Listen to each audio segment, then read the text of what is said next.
मंडळी, राज्याचे अर्थसंकल्पीय अधिवेशन सध्या सुरू आहे।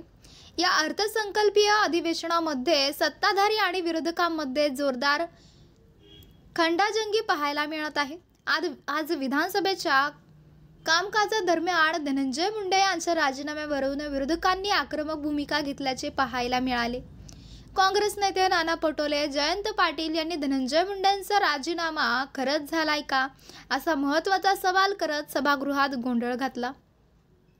संतोष देशमुख यांच्या हत्येचे फोटो व्हायरल झाल्यानंतर अवघा महाराष्ट्र सुन्न झाला आहे। वाल्मिक कराडच्या टोळीने अत्यंत निर्दयीपणे सरपंच संतोष यांची हत्या केली।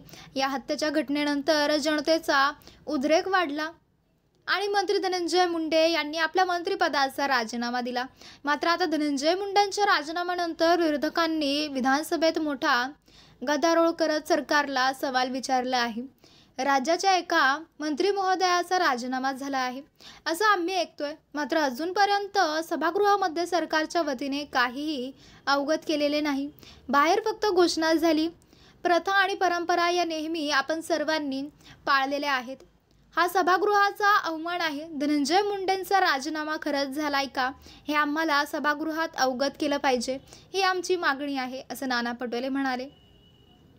आपल्याला तालिकेवर बसलेले अधिकारी चुकीची माहिती देत आहेत। सभागृहातील मंत्र्यांचा राजीनामा बाहेर झाला, मात्र त्यांची माहिती सभागृहात देण्याची आवश्यकता आहे ती दिलेली नाही। मुख्यमंत्री बाहेर जाऊन सांगतात त्यांचा राजीनामा झाला आहे, मात्र ते तिथे सांगायला पाहिजे होतं। अशा प्रकारे सभागृहाचा अवमान झाला आहे असे म्हणत राष्ट्रवादीचे आमदार जयंत पाटील यांनीही आक्रमक भूमिका घेतल्याचे पाहायला मिळाले। दरम्यान अशी सभागृहाची प्रथा नाही तरीही आम्ही तपासून त्याबाबतची माहिती देऊ असे संजय केळकर यांनी केले। तर मित्रांनो, आपल्याला काय वाटतंय? आपली प्रतिक्रिया आम्हाला कमेंट बॉक्सच्या माध्यमातून नक्कीच कळवा आणि चॅनलला आणखीनही सबस्क्राईब केलं नसेल तर चॅनलला सबस्क्राईब करा, बेल आयकॉन प्रेस करा।